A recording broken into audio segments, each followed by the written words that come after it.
jungle.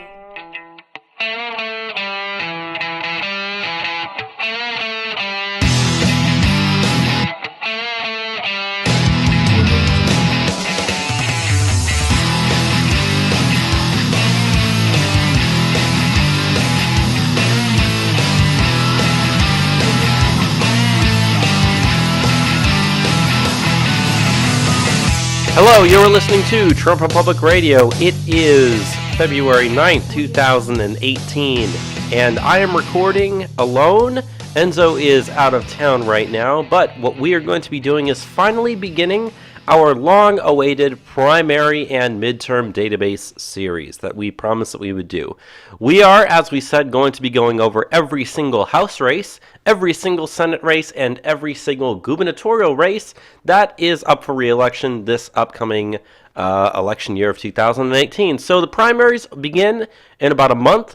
Texas, the state that we live in, kicks it off here on March 6th, and we promised that we'd be doing every single one of these episodes roughly a month prior to the primary. So as long as you're listening to this and you live inside the United States, you will at one point get your district. You will get your congressman or your governor or your senator, depending on where you happen to live. So so if you want to just look online and find the date of your primary, just wait about a month prior to that, and we will be putting this out. So we've got about a month until the Texas primaries, and there's a couple things that I want to talk about before we actually begin this episode here today. So Texas is a state that is the second largest state by population in the United States, about 27.85 million people. We've got one governor race, which is Republican, one Senate race, which is Republican. You know, by that I'm talking about who the incumbents are, obviously. And we've got 36 House races that are up for re-election here. 25 are Republican and 11 are Democrat. If you're wondering how Texas went in the 2016 election, Trump won it 52.2% to 43.2% for Hillary Clinton, won by 9 points.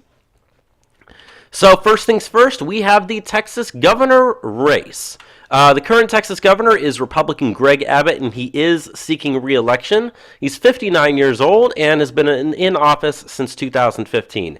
Now, I might as well talk about this right now before we get to the others. So we have both the CPVI, which is the Cook Partisan Voting Index, which is a measure of how Republican or how Democrat a district or state or whatever happens to actually be.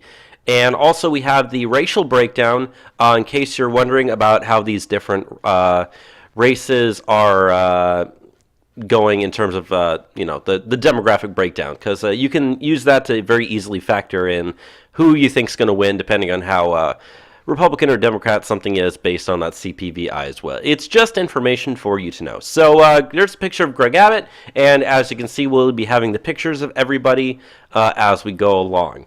So let's begin, shall we? In a Republican primary, there are three people running for Texas governor. First things first, we have Governor Greg Abbott is the incumbent. He was the Attorney General of Texas from 2002 until 2015. He was then on the Texas Supreme Court from 1995 to 2001.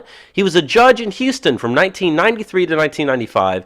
And fun fact, in the 2014 election, he received 44% of the Hispanic vote. Now, before we go on, I do kind of want to point out why I put that there. And I put that there because as much as people like to say that Texas is going to go blue in about 10 years, I agree it is, and that is very worrisome for anyone who happens to be on the right side of things politically. However, you do have to factor in that even with the growing demographic changes in the United States, which is, the reason why Texas is going blue, Texas Hispanics tend to lean more Republican than other Hispanics across the country. And will that be enough to buy Republicans any more time? Maybe one election, maybe two. But, they always say that Hispanics only vote about, I think Trump got only around 30 or so percent of Hispanics across the United States. In Texas, you have your governor in the last election just 4 years ago got 44%. So if you consider that, factor that in here yourself. And he's also been endorsed by the Dallas Police Association. So the next person up is Larry Secede Kilgore. He officially changed his middle name to Secede in 2012. His motto is secession, All other issues can be dealt with later. In 2014, he ran for Texas governor as a Republican, but lost in the primary with only 1.4% of the vote. So it doesn't look like he's going to do very well this time around either. He is an Air Force veteran and also believes that Abraham Lincoln was the American equivalent of Adolf Hitler. And the third person running in the Republican primary is Barbara Kruger. However, I could not find any picture or information on her. Next up in the Democratic primary, we have 7 people running. First things first is Cedric Davis.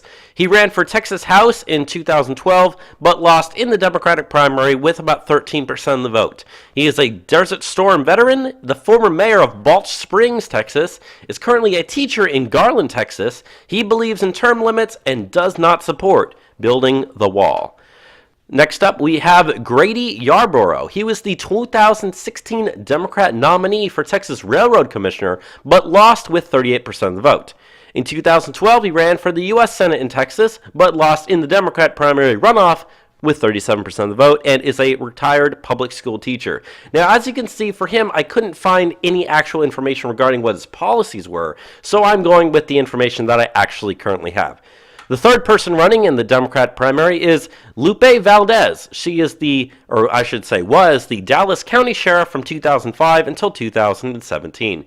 She gave a speech at the 2016 DNC, is gay, 70 years old, and is relatively unknown outside of the Dallas area. Funny thing enough, she was on the Dallas sheriff, but funny, the Dallas Police Department is the ones that endorsed Greg Abbott. So, fourth up, we have Thomas Wakely. He was the 2016 Democrat nominee for District 21, but lost with 36% of the vote. He also believes that healthcare is a human right. So, number 5 on the Democrat primary for Texas governor is Adrian Osegueda. He was a policy advisor for the mayor of El Paso from 2003 to 2005, and is also a financial analyst. Sixth up, we have Andrew White. He's the son of former Texas Governor Mark White, who passed away last year. He wants to immediately raise the pay of all school teachers by $5,000. He believes in gun control, and he also believes in amnesty and wants the DREAM Act. And last up on the Democrat primary is James Jolly Clark. I know he's an Austin businessman, but we were unable to find any pictures or other information regarding him. So next up is in the Libertarian primary. Number 1, we have Kathy Glass. She was the 2016 Libertarian candidate for the Texas Supreme Court, place 3, but lost with 4% of the vote. In 2010 and 2014, she was the Libertarian candidate for Texas governor, but lost in 2010 with 2% of the vote, and lost in 2016 with 1.4% of the vote. She has been a civil trial lawyer in Houston for the last 30 years, and she also wants to use the Texas State Guard to secure the border. Number 2 up, we have Corey Watkins. He is a bartender at Olive Garden near Fort Worth, and he wants to give teachers guns in order to protect their classrooms. So there's Mr. Watkins right there. And third up, we have Patrick Smith. The only thing I could find on him besides his picture was the fact that he wants to abolish the state government. Next up, we have the Texas Governor Green Party. Only one person running, which means this lady here, Mrs. Janice Richards, is going to be the Green Party nominee. She graduated with a BA in Soviet Studies with honors, worked for the State Department as a Russian translator. She wants Medicare for all, wants a $15 an hour minimum wage, wants to legalize marijuana, and her political idol is Bernie Sanders. So we got 3 people running as independents for Texas governor. We have Byron Bradford, who is also running as a Democrat for Collin County Commissioner's Court. He's currently running unopposed in that race, so it appears that at least he's going to run and win in something. He's also a retired non-commissioned officer from the U.S. Army. Second up, we have Thor Harris. He's running for governor because fuck this! Sorry for the little language there. But he's the leader of the band Thorn Friends, so I guess you could look those up if you want to see what he sounds like. And he plays the xylophone. He's also a faggot, so that's kind of inappropriate, and I should cut that out as well once I get to that. So in Texas Governor for Independents 3, we have Danny Harrison. He worked for the city of Dallas in many different positions. He owns a landscaping company and wants to bring the gaming industry to Texas. And by that, we're talking, yes, gambling and etc. He is pro-amnesty and also pro-life. So in case you're wondering how the past election results went, you already saw the election from the 2016 results I put on the front page. But in the 2014 election, Greg Abbott beat Wendy Davis 59-39. So if you have any wonder as to whether or not you think Greg Abbott is going to stand a chance of losing re-election here, it's very unlikely. And also you can see Kathy Glass. The people who are currently running for re-election, I have underlined in all these, so you can see who they are and all that sort of stuff. So as you can see, Larry Secede Kilgore there on the right barely got 1% of the vote last time. Greg Abbott got 92%, so I'm fairly confident Greg Abbott is going to win this thing, both in the Republican primary and in the general election as well. So now we move on to Texas Senator. We have Republican Ted Cruz. He is seeking re-election, 46 years old, assumed office in 2013, and as you can see, the racial breakdown of Texas is the same as it was for the other thing. So here's some Texas Senator overview stuff. Now, in these numbers you see here, the 538 Trump score, Conservative Review Liberty score, Progressive Punch letter grade, and Numbers USA immigration grade, we have those for every single person that is running for election, both in the Senate races as well as the House of Representatives races. So you're going to find out a lot of information about the people that are here. So his 538 Trump score is a measure of how often he votes in line with Trump. And this goes by kind of a percentage, really. So 92 means that Mr. Ted Cruz there votes in line with Trump 92% of the time. His Conservative Review Liberty score is how pro-liberty he is, depending on what Conservative Review says. It's 97. Progressive Punch letter grade, if you notice, as we go along, for most Republicans is going to be NA, because they only do it for Democrats and then some Republicans that they choose. But they've given Ted Cruz an F. So not good from the lefty point of view. Also, his Numbers USA immigration grade is put out by Numbers USA, and the higher the grade by letter score, the better they are on immigration. So they gave Ted Cruz a B. He is on the Joint Economic Committee, the Armed Services Committee, the Commerce, Science, and Transportation Committee, the Judiciary Committee, and the Rules and Administration Committee. So first up in the Republican primary, we have 5 people running. First off is Ted Cruz, the incumbent. He, if you remember back, he introduced the El Chapo Act to use money from the convicted drug cartel members to pay for the wall. He also introduced Kate's Law to establish a 5-year minimum sentence for deported illegals who re-enter our country. He is also pro-Israel. Number 2, we have Stefano De Stefano. He is a Houston energy attorney, is against amnesty, and supports the LGBT. Number 3 is Bruce Jacobson Jr. He is the Vice President of Media at Life Outreach International, as well as being a known Christian media company. He worked for the Reagan and Bush administrations and is pro-life. Number 4, we have Mary Miller. She is a CPA, supports term limits and a balanced budget amendment, does not want to build the wall, but does support DACA and amnesty for dreamers. She also supports gun control. So it looks like you're probably not going to do very well as a Republican because you sound almost like a Democrat. Number 5, we have Geraldine Sam. She is the former mayor of Lamarck, Texas. Is a retired elementary school teacher. She was a Ted Cruz delegate at the 2016 RNC, but got mad at him because he wouldn't endorse Trump. She's now forgiven him, but now hates Trump, and so to do that, she's now running against Ted Cruz. Yeah, that makes a lot of sense when you really, really think about it. In terms of the Democratic primary for Texas Senator, number 1, we have Beto O'Rourke. He is in the U.S. House representing District 16 of Texas since 2012. He was on the El Paso City Council from 2005 to 2011, is a small business owner, and even though his district is 79% Hispanic, he can't join the Congressional Hispanic Caucus because he is white. Also, his website does not work, and I am going to be calling people out on their websites if they do not work. Number 2, we have Sema Hernandez. She is a Democratic socialist and a huge fan of Bernie Sanders. She believes that healthcare is a human right and wants single-payer healthcare. She wants free college, wants a blanket amnesty, and also wants a basic income guarantee and caps on income. She wants to raise taxes on corporations and the top 1%. The third person running in the Democrat primary is Edward Kimbrough. However, could not find a picture or information on him. Next up, we have one independent running, and that is Bob McNeil. He's a member of the American Citizen Party and is a U.S. Marine Corps veteran. He's also an accountant, wants term limits, wants to end the Fed, and wants to repeal the 16th Amendment and abolish the income tax. If you're wondering how past election results went for the Texas Senate, in 2014, when John Cornyn ran for re-election, he won with 62% of the vote. In 2012, when Ted Cruz ran, he got about 57% of the vote. So, looks like it's probably going to be somewhere around, I'd say, between about the 55 to 60 range for Ted Cruz this time around. Next up, we have finally starting the actual Texas districts. We have Texas District 1, and as you can tell on the map right there, it's over in East Texas near the Louisiana border, just kind of like, west and south of, east and south of Dallas, and northeast of Houston up over there. So the representative for District 1 is Republican Louis Gohmert. He is seeking re-election, 64 years old, been in office since 2005. His district is R plus 25, and as you can see, the racial breakdown of the district is 64% white, 16% Hispanic, 18% black, and 1% Asian.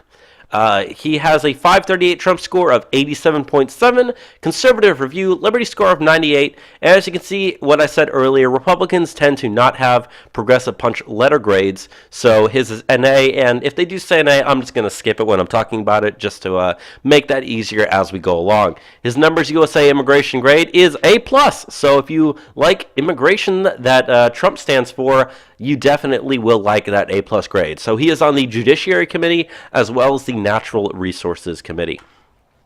In the Republican primary for District 1, there are 3 people running. First things first, we have Louis Gohmert, who is the incumbent, even though I forgot to mark it there. He's an Army veteran, was a district judge from 1992 to 2002, and was the Chief Justice of that district from 2002 until 2003. He is also a member of the House Freedom Caucus. Number 2 in the Republican primary is Anthony Cuellar. He ran in the 2016 as a Republican, but lost in the primary with 4% of the vote. In 2014, he was a Republican nominee for South Carolina's 6th district, but lost with 26% of the vote there.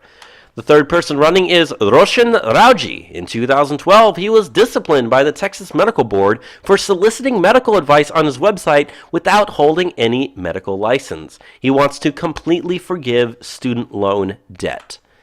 We have, in the Democrat primary for District 1, 2 people running. First things first is Shirley McKellar. She is a U.S. Army veteran, is the CEO of a small nonprofit, and she was the 2012, 2014, and 2016 Democrat nominee for this district, but lost every time, never getting higher than 27%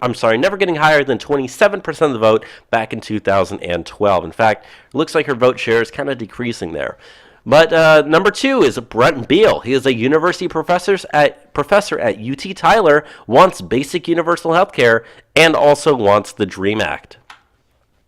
If you're wondering how District 1's past election results went, it went 72% to Trump, and Louis Gohmert won re-election last time with 74% of the vote. And in the Republican primary, last time Louis Gohmert got about 82% of the vote. And back in 2014, Louis Gohmert got 78% of the vote. So, very Republican district. Louis Gohmert is probably going to win his primary and also probably going to, definitely going to win, seeing as this was, I believe, an R plus 25 district there. District, you can see now we're up to Texas District 2. It is over in Houston, and it kind of spirals around towards the north side and on the west side there, as you can see it on the map. So their representative is Congressman Ted Poe. He's a Republican. He is not seeking re-election. 69 years old, been in there since 2005. This district is R plus 11, so even with it being an open race, still stands a very, very strong chance of being Republican. It's about 51% white, about 30% Hispanic, about 13% Asian, 13% black, and 6% Asian. Now, I'm not going to read the racial breakdown for every district, but some of them are worth pointing out. So, the 538 Trump score for him is 94.6, Conservative Review Liberty score of 78, Numbers U.S. immigration grade of B+. He is on the Foreign Affairs and Judiciary Committees. In the Republican primary, we have 9 people running for District 2. First up is Daniel Cranshaw. He is endorsed by Representative Pete Sessions, who represents Texas's 32nd District, and Representative Scott Taylor, who represents Virginia's 2nd District. He also wears an eye patch over his it says left eye, but that should say right eye. Next up, number 2, we have Justin Lurie. He's the founder of a high-end clothing store in Houston, is the founder of a bank, and sits on the board of directors for the American Petroleum Institute in Houston. He is a writer and is also pro-immigration, but wants term limits. Number 3, we have Kevin Roberts. He is a state representative for Texas District 126 since 2007. He is on the Texas House Appropriations Committee and the County Affairs Committee. Number 4, we have Rick Walker. He is a Houston businessman and CEO of a leadership and training company. He wants to focus on faith, family, country, recovery, and jobs. In the Republican primary for District 2, we have number 5 is Malcolm Whitaker. He is a patent lawyer, operates an international private firm, and wants term limits. Number 6 on the list is David Blatt. He is a professional healthcare executive, a former hospital CEO, and he also lost his home in Hurricane Harvey. So I'm sorry about that, Mr. Blatt there. Number 7 on the list of Republicans in the primary is Johnny Havens. He is a U.S. Army Ranger, got out as a captain, did 2 tours in Iraq as an infantry officer. He is also an attorney and the chairman of the Lone Star Veterans Association. He supports Trump's immigration policies, including building the wall. Number 8 on the list is John Spears. He is a doctor and a lawyer, and he also wants to build the wall.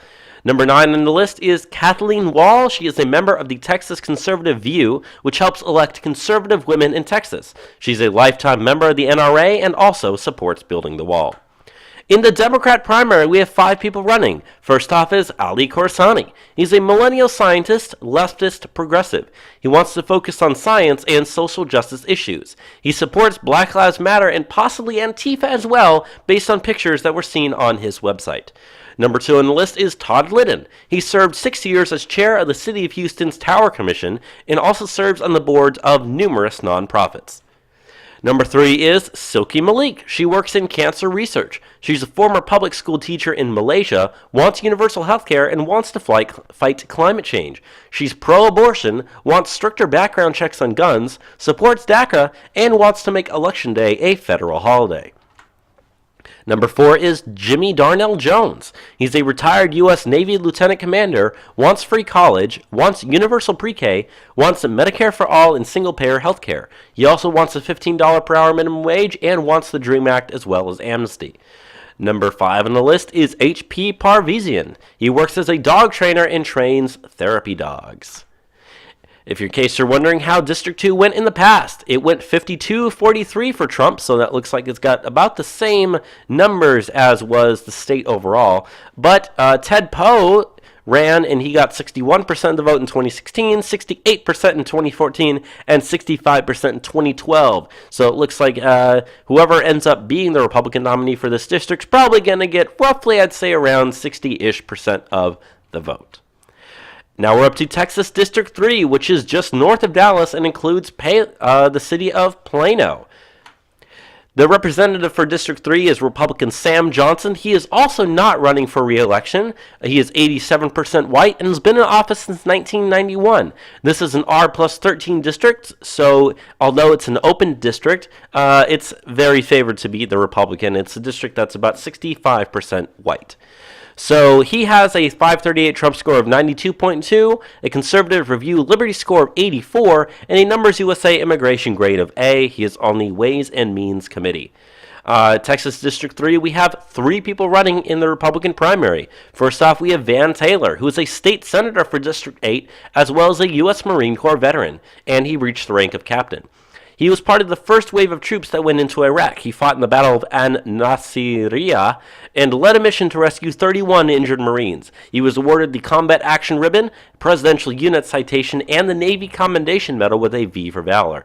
He has received the Courageous Conservative Award from the Texas Conservative Coalition, the Taxpayer Champion Award from Texans for Fiscal Responsibility, and the Torch of Freedom Award from Young Conservatives of Texas. He supports voter ID laws and has received an A rating from the NRA. He wants to make it easier for the military to vote while overseas. He also wrote the Taylor's Truth in Taxation Rule, that makes every bill clearly state in the first line if there is an attempt to raise taxes and fees, which Americans for Tax Reform has cited as a successful blueprint for other states to implement. Number 2 in the Republican primary is Alex Donkorvot. He works in the insurance business and wants to increase the number of work visas. He also wants to end birthright citizenship and is against amnesty, wanting stricter fines for companies that are caught hiring illegals. Sounds pretty good to me. Number 3 in the Republican primary is David Niederkorn. He's a university professor who teaches politics and is also pro-life.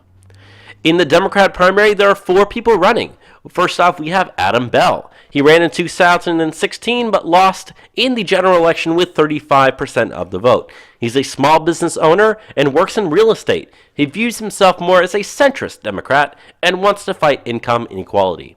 Number 2 is Lori Birch. She's a lawyer, supports universal health care, supports and wants to expand DACA, and supports amnesty for illegals. She's also a married lesbian with 2 girls.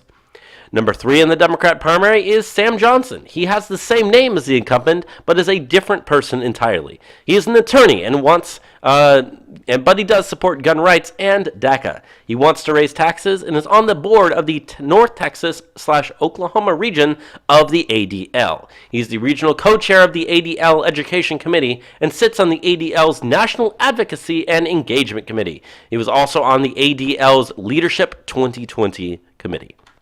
Number 4 up is Medrick Yap. He wants universal health care and wants a living wage. District 3, we have a couple of independents running here. First up is Roger Barone. He's a conservative and member of the Tea Party who pledges to support Trump's agenda 100%. He is a businessman and is self-funding his campaign.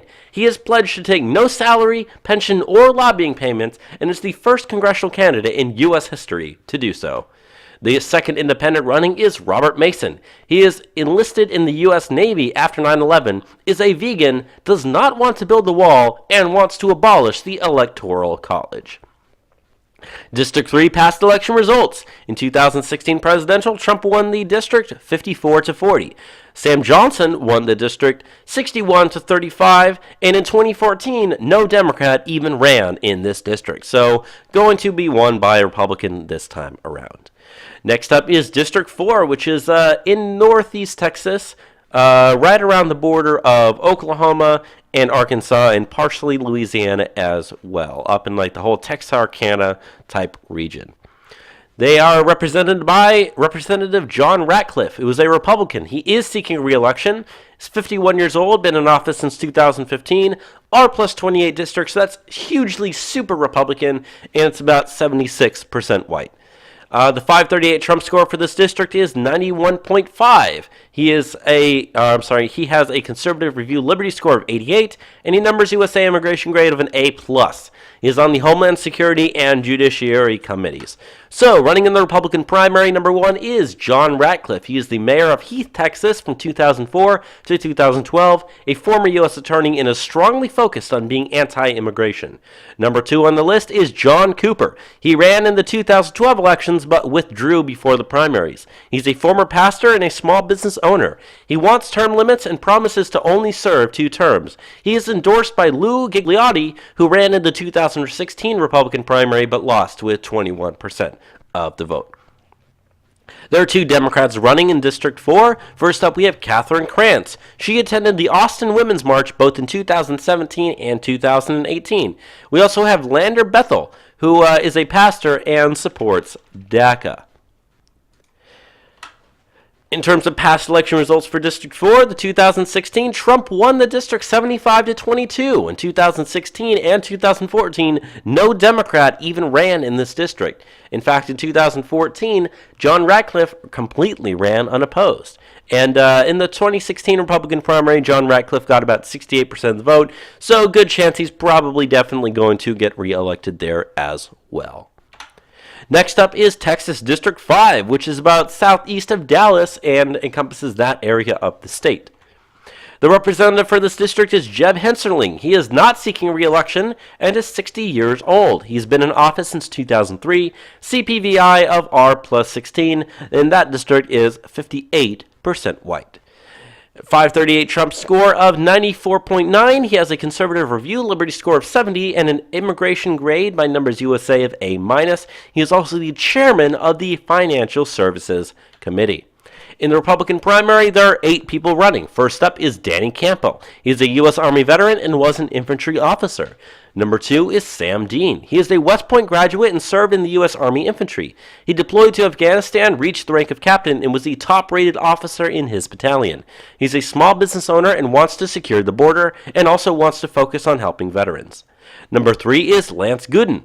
He's been a state representative since 2007 and works in the insurance industry. His website doesn't work except for the donations page.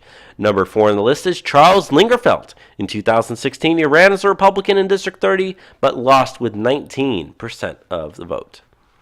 The 5th person running in for the Republican primary for District 5 is Bunny Pounds. She is endorsed by current Representative Jen Hensarling and was his campaign manager. She's a small business owner and defends traditional marriage. She is pro-life, pro-Israel, wants strong borders, and a strong military. Number 6 in the Republican primary is Kenneth Sheets. He's a former state representative from 2011 to 2017.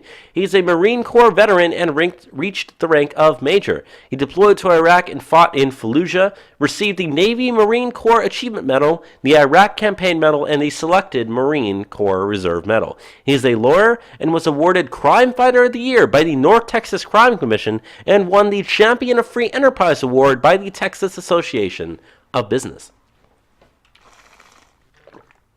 Number 7 in the Republican primary for District 5 is David Williams. He's a military veteran and served in Operation Enduring Freedom. He is a businessman, is pro-life, and wants abortion issues returned to the states. He is an NRA member and wants merit-based immigration. And finally, number 8 on the list of Republicans in the Republican primary is Jason Wright. He's a former member of the Tyler, Texas City Council, owns a small lighting business, was a regional director for Senator Ted Cruz, and is pro-life. There's only one person running in the Democrat primary, so this is going to be your Democrat nominee in District 5 in November, and that is Dan Wood. He is a lawyer and an attorney for students at University of North Texas College of Law. He believes that healthcare is a right. Past election results for District 5, Trump won it 63-34. In 2016 and 2014, no Democrat even ran in this district. In District 6 for Texas, now we have is just south of Dallas and includes Waxahachie. I think I probably pronounced that very wrong, as well as the city of Arlington. The representative for this district is Representative Joe Barton. He is a Republican and is not seeking re-election. He is 68 years old and has been in office since 1985. Time to go, Joe, time to go. He is an R+9 for the district has an R+9, so still very Republican, and is about 53% white. The district has Mr. Barton there has a 538 Trump score of 93.1, a conservative review liberty score of 69, but only has a C+ grade from Numbers USA Immigration. He is on the Energy and Commerce Committee. Because of the fact that he's not seeking re-election, we have 11 people running in the Republican primary. First up is Ken Cope. He tried to primary Senator John Cornyn in 2014, but lost with 3% of the vote. He's a U.S. Army veteran and wants term limits. He is against amnesty and wants to secure the border, but doesn't want mass deportations. Number 2 on the list is Shannon Dubberly. He worked for the State Department in Central Asia and won the 2011 Sotera President's Award, the highest in the company. He currently works as an IT manager at an oil and gas company and is an NRA member.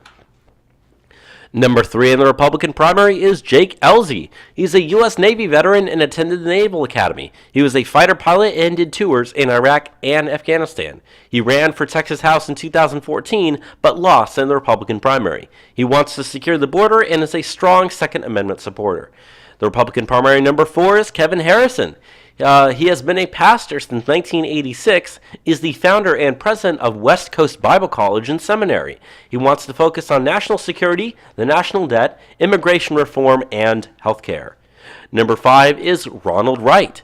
He is currently the Tarrant County Tax Assessor Collector for the last 6 years. He was on the Arlington, Texas City Council for 8 years, was Representative Joe Barton's Chief of Staff from 2009 to 2011, is pro-life, wants to secure the border, and has numerous endorsements including Arlington, Texas Mayor Jeff Williams and Texas Right to Life. Number 6 in the Republican primary is Sean Dandridge. He is a retired U.S. Army Staff Sergeant who was deployed twice to Iraq and worked on Air Force One under President Bush. He is against amnesty, wants to deport all of the DACA people and end the diversity visa lottery, and have merit-based immigration. He wants to defund sanctuary cities and is an NRA member. Number 7 on the list is Thomas Dillingham. He is a technology consultant and a Marine Corps veteran. He wants to stop Facebook, Twitter, and Google from silencing conservatives, is pro-gun, and is pro-life. Number 8 in the Republican primary is Deborah Gaglard. She's a small architecture business owner and wants to focus on infrastructure. Number 9 on the list is Mark Mitchell. He was the 2016 Republican candidate for District 33, but lost with 26% of the vote. He's a physician and attorney, is a Republican grassroots activist, and is pro-gun and pro-life. The other two people running are Troy Rattery, who you can see there in the bottom picture, as well as Mil Hassel, but we could not find any information on the other two people. In the Democratic primary, there are 5 people running. First up is John Duncan. He is gay and married to a minister. He wants single-payer health care, wants free college, wants the DREAM Act and amnesty, and does not want to build the wall. He is, however, in favor of term limits. Number 2 on the list is Jana Lynn Sanchez. She is endorsed by the Congressional Hispanic Caucus. She wants universal health care and amnesty, is against the school voucher programs, supports the Second Amendment, however, and does want term limits. Number 3 on the list is Levy Shockley. He is a U.S. Navy veteran, is against fracking, but is pro-oil drilling in the U.S. Number 4 on the list is Justin Snyder. He was a Bernie Sanders delegate at the DNC. He wants term limits and wants to raise taxes on rich people and raise the minimum wage. He wants to get rid of party affiliation on the ballots, as well as supports universal health care. And number 5 on the list is Ruby Faye Woolridge. I could not find a photo for her. She was the Democrat nominee in 2016, but lost with 39% of the vote. She supports term limits, wants to strengthen small businesses, and also wants to increase the minimum wage. There is a Libertarian running in District 6 who is named Glenn Adair. However, I could not find any picture or information for Glenn. There's also an independent running, and that is Gregory Brady. He doesn't want to build a wall, but also doesn't want amnesty or citizenship for anchor babies. He is pro-life and supports the LGBT, but doesn't want them to serve in the military. He also wants communities to individually vote to remove Confederate statues instead of having city councils and stuff make that decision for the people. He also wants to declare Antifa a domestic terror organization. In the past, for District 6, Trump won the district 54 to 42, and in 2016, Joe Barton won it with 58% of the vote. In 2014, with 61% of the vote. So Ruby Faye Woolridge does as well as she did in the Democrat primary last time. She'll probably end up being the person for this time around as well. Texas District 7, which is just west of Houston. The representative for this district is Republican John Culberson. He is seeking re-election, is 61 years old. He's been in office since 2001. This district is R+7. In this district, it's only 46% white with about 32% Hispanic. So as you can see, it's a minority white district there, but still leans pretty Republican. He has a 538 Trump score of 98.3, a conservative review liberty score of 57, and has a B- for his Numbers USA immigration grade. He is currently on the Appropriations Committee. In the Republican primary, there are 2 people running. First up is John Culberson, the incumbent. He was in the Texas House from 1986 to 2001 and served as minority whip. He received an A+ rating from the NRA, wants to secure the border and cut funding to sanctuary cities, and is a huge supporter of NASA and space exploration. Second up is Edward Ziegler. He served 6 years in the National Guard and owns a small oil and gas consulting business. Excuse me. He is also a member of the State Bar of Texas. In the Democratic primary for District 7, there are 7 people running. First up is Joshua Butler. He works at the Texas Medical Center in Houston, wants amnesty and the DREAM Act, and also wants to eliminate license to carry and wants gun control, including a national gun registry. Number 2 in the Democrat primary is James Cargas. He was the Democrat nominee in 2016 for this district, but lost with 44% of the vote. He is a lawyer and worked on Al Gore's campaign. He is pro-oil drilling and believes that Trump colluded with Russia. He wants amnesty and is against voter ID laws. He also strongly supports the LGBT and wants universal pre-K. Number 3 running is Lizzie Panhill Fletcher. She is a lawyer and was the editor-in-chief of the William and Mary Law Review back in 2006. She wants amnesty, doesn't want to build a wall, supports the DREAM Act, and is against voter ID laws. Number 4 is Laura Moser. She has co-authored 4 young adult novels. She supports subsidized health care, wants paid family leave, and supports DACA as well as amnesty. Number 5 on the list is Ivan Sanchez. He is an immigrant. He is also a Democrat Party grassroots activist. He supports universal health care and is a strong supporter of NASA as well. Number 6 on the list is Alex Triantanfilis. He's a lawyer at an immigration legal services office and a graduate of Harvard Law. He is endorsed by late Texas Governor Mark White. And finally, in the Democrat primary, number 7 is Jason Weston. He has been an MD for 15 years and studied cancer research. He wants universal health care, wants universal pre-K, wants expanded background checks for gun purchases, supports the DREAM Act as well as DACA, and is endorsed by the top OBGYN organization in the United States. There is an independent running in District 7, and that is Ronald Kimmons. He's a member of the Reform Party. He supports term limits and increasing the size of the U.S. House to 1,200 from 435. He wants to lower taxes and He wants to lower taxes and end civil asset forfeiture and end warrantless mass surveillance. He wants amnesty for DACA and doesn't want to build a wall. He also wants to make Puerto Rico a state and cede part of Washington, D.C. into Maryland. Well, part of that wouldn't seem like that would be such a bad idea, at least that second part. But he wants to pass a balanced budget amendment and repeal No Child Left Behind. In District 7 in the past, Trump actually lost the district 48 to 47. So this is one of those few districts that Clinton actually won, which means that the Republican candidate might stand not as good a chance as they think in the 2018 general election. But as you can see, John Culberson got about 57% of the vote last time in the Republican primary, and back in 2016 he got 56% of the vote. In 2014 got 63% of the vote. So it looks like Democrats are making a play for this district as well. Now we're up to District 8, which is just north of Houston over there. The representative for this district is Kevin Brady. He is seeking re-election this year, and he is a Republican. He is 62 years old and has been in office since 1997. It is an R plus 28 district, so very, very, very strong chance he gets re-elected, and it's about 70% white. The 538 Trump score that he has is 98.3. He has a conservative review Liberty score of 51, so that's not very good. And his Numbers USA immigration grade is only a C, which is also not very good either. He is currently the chairman of the House Ways and Means Committee.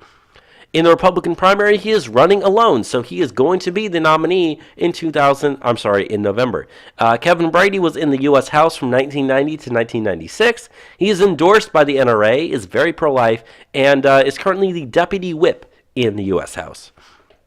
In the Democrat primary, there's also only one person running, so it's going to be this guy as well in November. And he is Stephen David. He works for the city of Houston, wants universal pre-K, and wants to forgive student debt.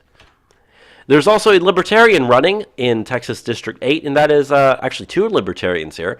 There's first up Humberto Bert Aguin. He hates Trump. His website doesn't work, but he describes himself as a progressive-leaning libertarian. And Chris Duncan, I could not find any picture or information on him. In the past, Kevin Brady in 2016 won this district because he was unopposed, and in 2014, no Democrat ran either. Trump won the district 72-24, so very heavily favors Republicans. Now we're up to District 9, which is just south of Houston. The representative for this district is Democrat Al Green. He is seeking re-election and is 70 years old. He assumed office in 2005, and this is a D plus 29 district, meaning Republicans don't stand a chance at all of winning this thing. It's only 15% white, but it's about 37% Hispanic and 39% black. 538 Trump score that Al Green has is 13.6. His conservative review liberty score is only 17. He received an F as his progressive punch letter grade and an F- from his Numbers USA immigration grade. He is on the Financial Services Committee. There is nobody running in the Republican primary, and he is the only person running in the Democrat primary, meaning congratulations, Al Green, you just won yourself 2 more years in office very, very easily. He introduced articles of impeachment against Trump. He was also the Justice of the Peace for Harris County, Texas from 1977 until 2004. Guess it doesn't matter because he's going to win anyway, but his website doesn't work. In the past, Clinton won the district 79-18, and Al Green got reelected back in 2016 and 2012 with around 80% of the vote every single time. Now we're up to District 10, which is encompasses a lot of area between Austin, Houston, and San Antonio. So, representative for this district is Republican Michael McCall. He is seeking re-election and is 55 years old. This district's about 60% white. He's been in office since 2005, and it's about an R+9. He has a 538 Trump score of 98.3, as well as a conservative review liberty score of 56. His Numbers USA immigration grade is A. He is the chairman of the House Homeland Security Committee and is on the House Foreign Affairs Committee. In the Republican primary, there are 2 people running. First up is incumbent Michael McCall. He was the Deputy Attorney General of Texas from 1998 until 2002. He's also the co-chair of the Child Cancer Caucus in the House there. He supports a balanced budget amendment, and his nickname is Build a Wall McCall, so that sounds pretty good to me. And the second person running is John Cook, but I could not find any picture or information for Mr. Cook there. In the Democrat primary for this district, there are 6 people running. First up is Tawana Kadian. She was the Democrat nominee in 2012, 2014, and 2016, but lost every time and never got above 38% of the vote. She is a registered nurse and also didn't really like Obama very much. Second up is Madeleine Eden. She is a Bitcoin advocate and has developed a blockchain-based technology for voting. She cares a lot about national security and cybersecurity. Number 3 up is Mike Siegel. He is a lawyer and a former public school teacher and is strongly against SB 4. Which, if you don't remember SB 4, that was pretty much the giant anti-sanctuary cities bill that Texas passed, but some lefty lawyers struck it down, so we need to make sure these people get removed. Number 4 up is Tammy Walker. She is an attorney, wants amnesty, wants the DREAM Act, and wants to bring in more refugees and immigrants every year. She hates Trump and is against building the wall. She also wants single-payer health care and wants to limit gun magazines to 10 rounds, ban gun sales at gun shows, and is against concealed carry laws. Good luck winning in Texas, lady. Number 5 and number 6 in the Democrat primary, we have Matt Harris, who I couldn't find any information from him. He does have a website, but it doesn't work. And number 6 is Kevin Nelson, who again could not find any picture or information.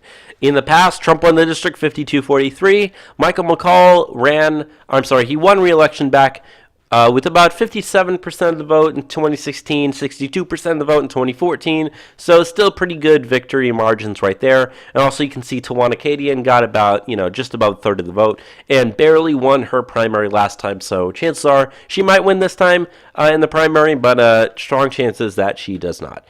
Now we're up to Texas District 11, which encompasses a lot of central and western Texas, including the cities of San Angelo, Midland, and Odessa. The representative for this district is Republican Mike Conaway. He is seeking re-election, 69 years old, been in office since 2005, R+32, so Democrats do not stand a chance in this district at all. So his 538 Trump score is 98.3, as well as having a conservative review liberty score of 35. His Numbers U.S. immigration grade is a C. He is currently the chairman of the House Agriculture Committee and is on the Armed Services as well as the Permanent Select Committee on Intelligence. In the Republican primary, there are 2 people running. First up is incumbent Mike Conaway. He is a U.S. Army veteran and was the chair of the Texas State Board of Public Accountancy. He wants to focus mainly on farming and ranches. Number 2 up is Paul Myers. He volunteers a lot at the Boys and Girls Club. He wants to balance the budget and is an NRA member. In the Democrat primary, there are 2 people running. First up is Jenny Leader. She was in the Texas Senate. She's also the chairman of the Llano County Democratic Party. I think I pronounced that wrong, but whatever. She is also a former public school teacher and was a DNC delegate in 2008 and 2016. She is against voter ID laws and wants a waiting period to buy guns. Number 2 up in the Democrat primary is Eric Pfalzgraf. He's a mechanic and a school bus driver and wants term limits. In the past, Trump won this district 78-19, and back in 2016 and 2014, there were no Democrats that ran in this district at all, meaning Mike Conaway got 90% of the vote both times. Now we're up to Texas District 12, which encompasses downtown Fort Worth, as well as areas just slightly west and north of Fort Worth. The representative for this district is Republican Kay Granger. She is seeking re-election and is 74 years old. She's been in office since 1997, and the district has a CPVI of R plus 18. She has a 538 Trump score of 98.1 and has a conservative review liberty score of 43. However, her numbers USA immigration grade is a C-, so that needs to be a little bit higher. She's also on the House Appropriations Committee. She is currently running unopposed in the Republican primary, meaning she is going to be the person who represents the Republican Party on the ballot in November. Kay Granger was on the Fort Worth City Council for 2 years, was the mayor of Fort Worth from 1991 to 1995. She wants to secure the border, is pro-Israel, and wants to focus on terrorism. In the Democrat primary, there's only one person running, meaning it's going to be these two people against each other. This person is Vanessa Adaya. She is a public school teacher and worked on Obama's campaign. She sponsors an LGBT high school student group and wants free birth control for women. In the past, Trump won the district 62-33, and Kay Granger got about 70% of the vote, both back in 2016 and 2014.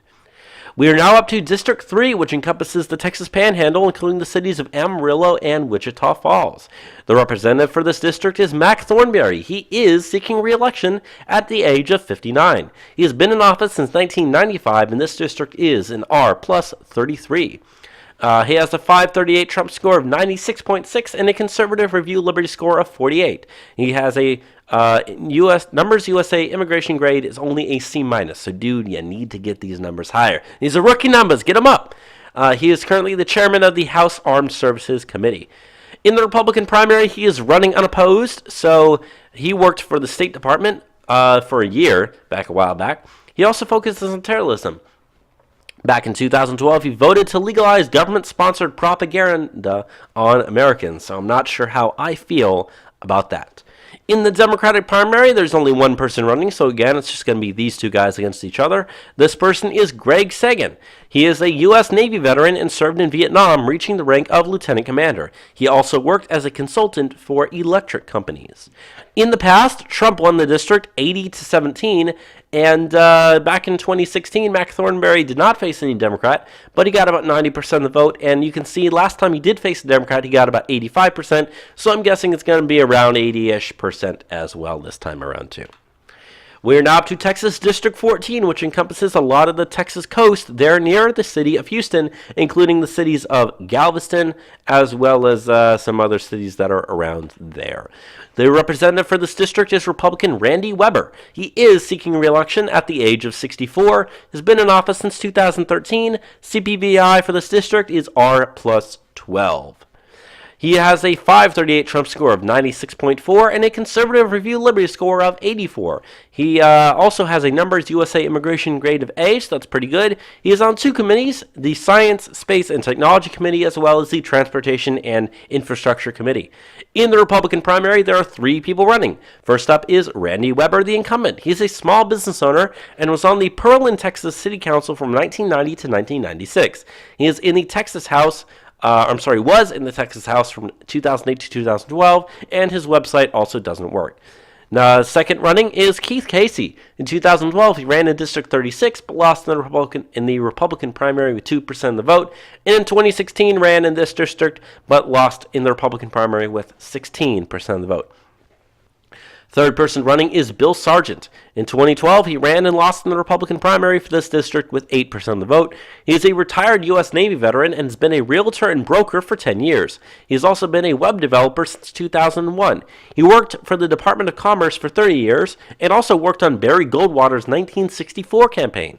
He wants to build a coastal barrier system and does not want to fund sanctuary cities.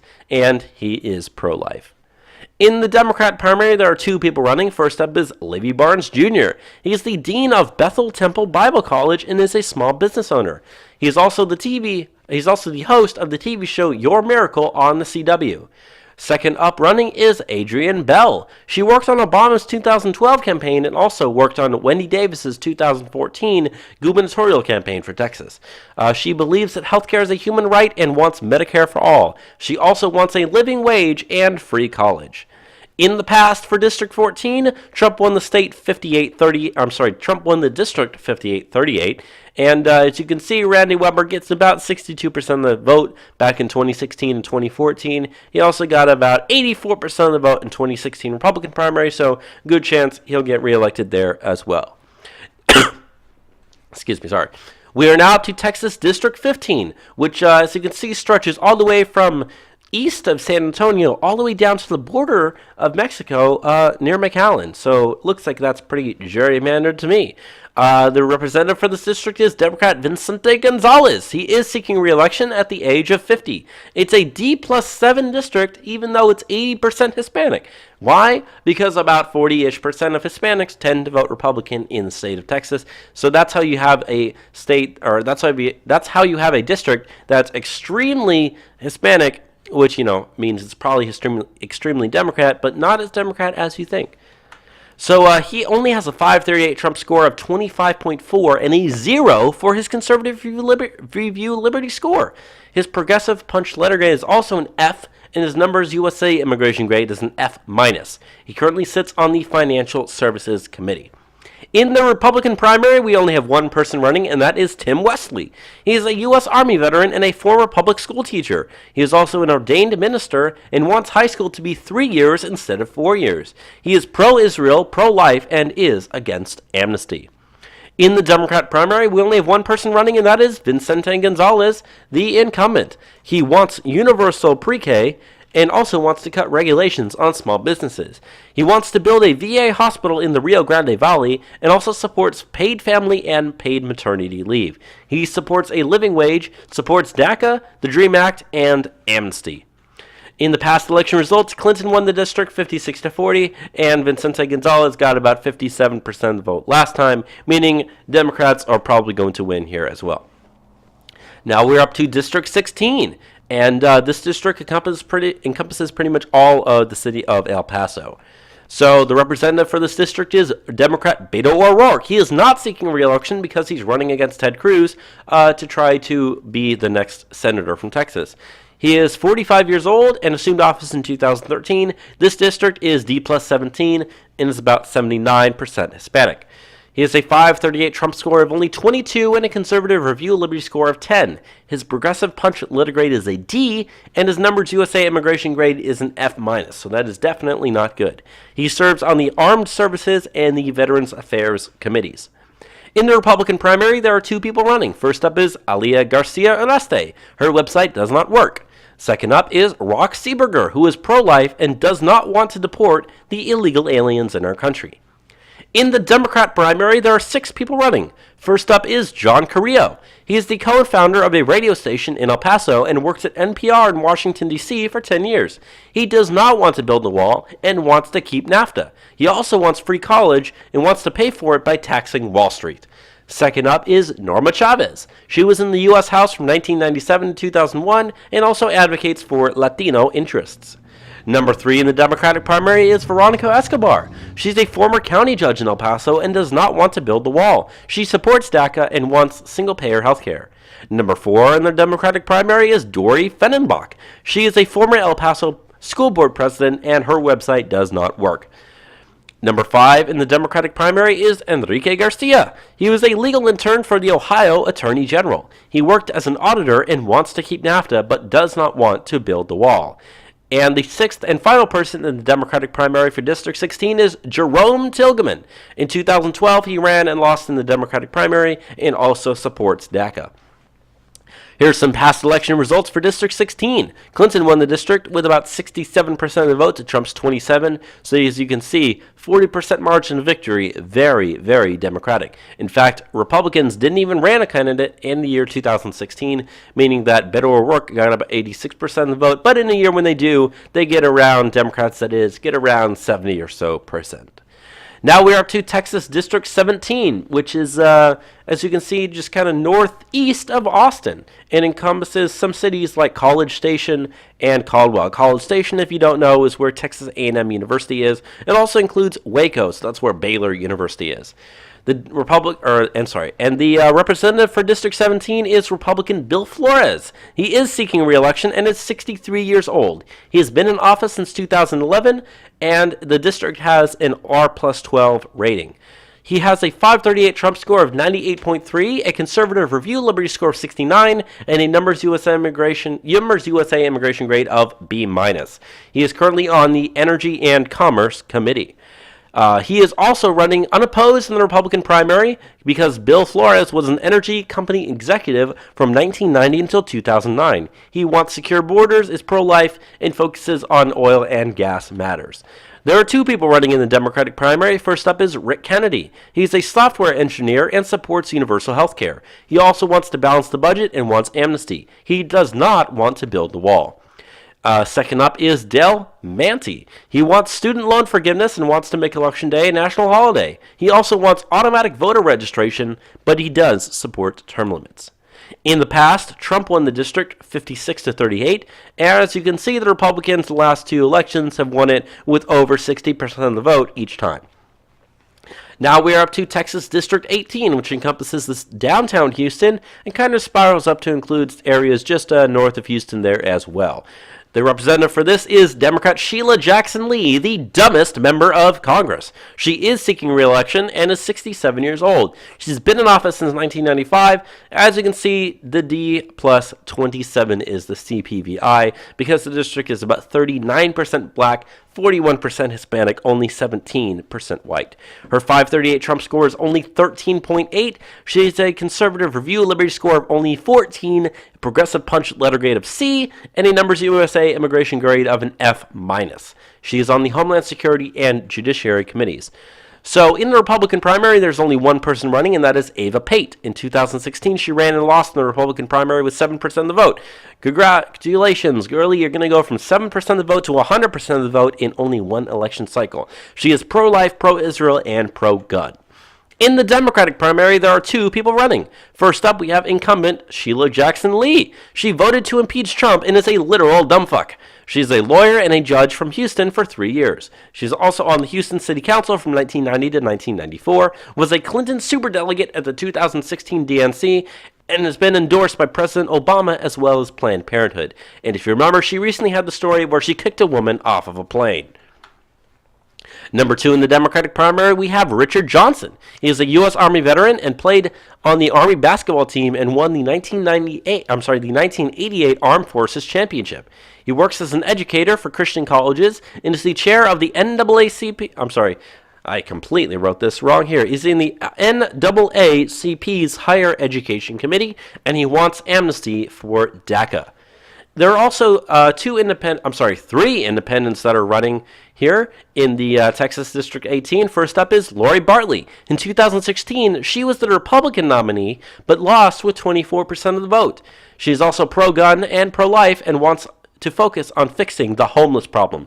And the other two people we have here, Vince Duncan, whose picture is on the right, could not find any information on him, and Jessica Padarica could not find any picture or information on her as well because her website does not work. In the past, for District 18, Clinton won at 76-20, so it's a super Democrat there, and Republicans do not stand a chance of actually winning. Now we have District 19, which is also kind of south of the Panhandle and includes a lot of northwestern Texas there, including the city of Lubbock. The representative for this district is Republican Jody Arrington, who is seeking re-election at the age of 45. He has assumed office in 2017, R plus 27, meaning super Republican. His 538 Trump score is 96.6 and has a 100 for his conservative review liberty score. He also has a Numbers USA immigration grade of A plus, so that sounds very, very good so far to me. He is on the Agriculture Committee, the Budget Committee, and the House Veterans Affairs Committee. He is also running unopposed in the Republican primary. Jody Arrington was an advisor to both President and Governor George W. Bush.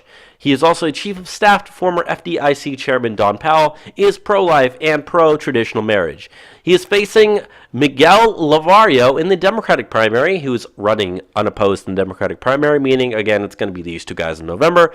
Miguel Lavario is a professor at Texas Tech University and is a faculty advisor for the Texas Tech Student Democrats. He wants student loan forgiveness and does not want to build the wall.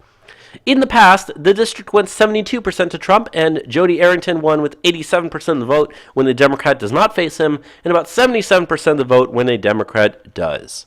Now we're up to Texas District 20, which encompasses the western side of San Antonio.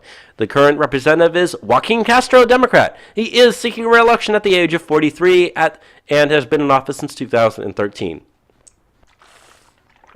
I had to drink water there. It has a CPVI of D plus 10, meaning a Democrat is going to win this time around. He has a 538 Trump score of 15.5, as well as a conservative review liberty score of 14. His progressive punch letter grade is D. His Numbers USA immigration grade is F minus. He is currently on the Armed Services Committee, the Foreign Affairs Committee, and the Intelligence Committee. There is nobody running in the Republican primary, meaning a Democrat is going to win. In fact, there's only one Democrat running in the Democratic primary. So again, congratulations, Joaquin Castro. You bought yourself 2 more years in office. He's a lawyer and was in the Texas House from 2002 to 2012. His brother is former San Antonio mayor and former HUD secretary Julian Castro, who I have actually met one time. He's also a Latino supremacist. In District 20, here's some past election results. Clinton won the district 60-34, and as you can see, Joaquin Castro has not faced an opponent since 2012. When he does, he gets about 64% of the vote. When he doesn't, meaning this time he's facing nobody, he's going to get probably 100% of the vote. Now we're up to Texas District 21, which encompasses a lot of the Texas Hill Country, including the cities of Kerrville, New Braunfels, San Marcos, Kyle, parts of Austin, as well as Fredericksburg. This district, here at Trump Public Radio, we focus a lot on it because we know several of the people that are running in this district, as we'll get to, and this is the district that we've kind of been keeping our eyes on because it hits very, very close to home. So the representative for this district is Lamar Smith, Republican, who is not seeking re-election, thank God, at the age of 69. He has been in office since 1987, and it has a CPVI of R plus 10. He has a 538 Trump score of 96.5 and a conservative review liberty score of 62. One thing he is good at is his Numbers USA immigration grade of an A+. He is currently the chairman of the Science, Space, and Technology Committee. He's also on the Homeland Security Committee as well as the Judiciary Committee.